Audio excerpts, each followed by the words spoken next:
Hey everybody, it's Bobby from brewhardware.com, and I just wanted to show you a new product that I'm introducing to the website. I've created this new product, calibration strips for your carboys, and you can see it a little bit. You'll see it better after it's applied. But I'm going to show you what this looks like and how to apply it. So the first thing you need to do is to take this strip and cut it into individual numbers. Okay, so cut out each number individually. Okay. It doesn't have to be perfect. The key is to just not cut into the vinyl.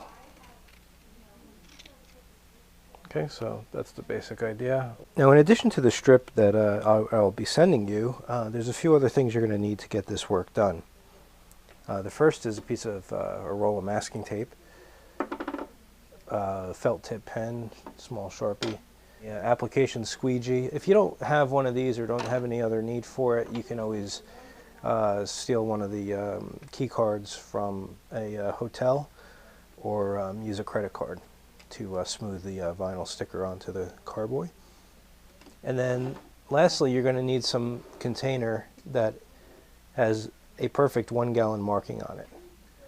All right, and I set this one up. This is a 1 gallon jug that I've actually marked off into a ½ gallon here and a 1 gallon here using a precise measuring cup.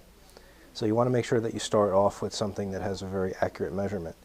I've added a little bit of blue food coloring to the water here just so that you could see the levels a little bit better in the carboy. You could choose to do that if you want. It actually makes it easier to mark each level. So next thing you need to do is to take your masking tape and run a strip perfectly vertical up your carboy. Okay, so in this particular carboy there's a seam running down the side, and I know that's perfectly vertical, so that's what I'm going to use as my guide. If you don't have a visible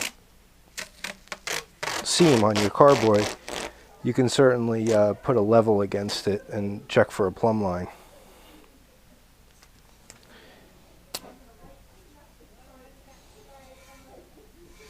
It's not really perfect. It's following the seam pretty well. It's nice and straight. Now this is going to serve two functions. This is going to provide a nice straight edge for when I go applying the numbers, but it's also going to provide me a place to put my calibration markings as I fill it without actually writing on the glass itself. Alright, so the next step is to fill the carboy with a gallon at a time, marking the level each time.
So you can see here that I've calibrated in whole gallons up to the 5, and then I added a half, 5.5, 5 3/4, 6, 6 1/4, and then 6.5. And it's impractical that I would need to fill this carboy any higher than that. Even if I were to try to ferment 6 gallons in here, which I would probably do for a lager, no problem. I really wouldn't need any marks further than 6.5. So you could see it skips from 4 to 5, and then it starts going into quart increments after that. All right, so now that we have our levels, the next thing to do is to carefully pour this water out again. All right, I've already applied one number here just to give you an idea of what that's going to look like. But then I'll show you how I did it on the second one here. Again, make sure that this is extremely dry and clean. You especially want to avoid finger oils and such. I'm going to find my number 2. All right, and this is 2 different backings. One, it's a stiffer, shiny paper on the back here, and then on the top of the number, there's a masking. It's almost like a masking tape. It's just called an application tape. So you want to carefully peel these 2 layers apart. You actually want to be very careful that you don't pull the vinyl up with the hard backing. You want the vinyl to stick to the semi-opaque application tape. And now, this is the side of the adhesive on the vinyl, so you don't want to touch that with your fingers. Grab it by the corners here of the application tape, and then carefully line up the edge of the application tape with the edge of the masking tape. At the same time, you want to make sure that the arrow is pointing directly at the calibration mark that you made.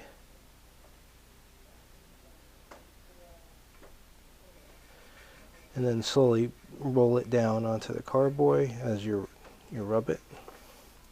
And once it's generally stuck down without any bubbles, now you can come back with your credit card and apply some heavier pressure.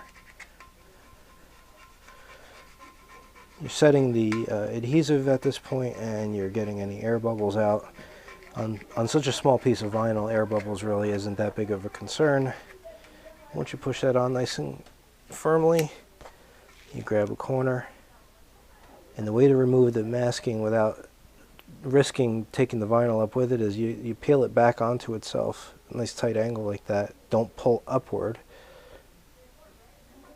You just roll it back like this, and you can see that is applied very nicely.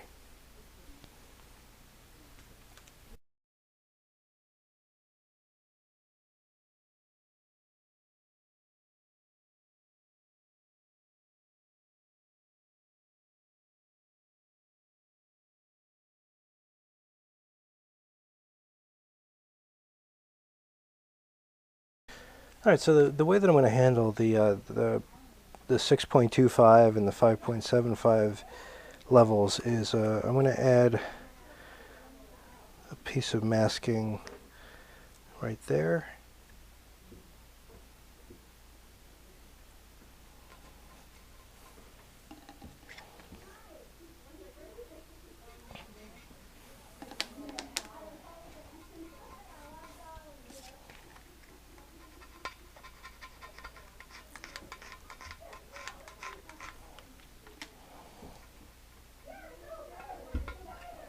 I'm real happy with the way this came out.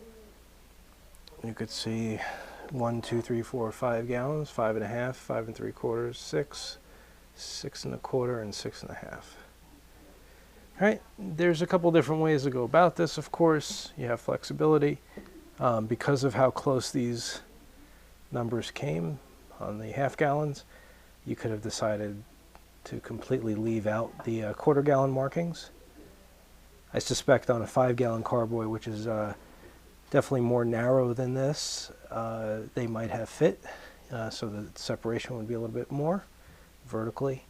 Even on a 3-gallon carboy, if you wanted to do 2.5 and then 3.5, or whatever you want to do. But I'm pretty happy with the way this came out. Again, the more you take your time and use the straight edge and carefully apply those numbers, the better this job is going to come out.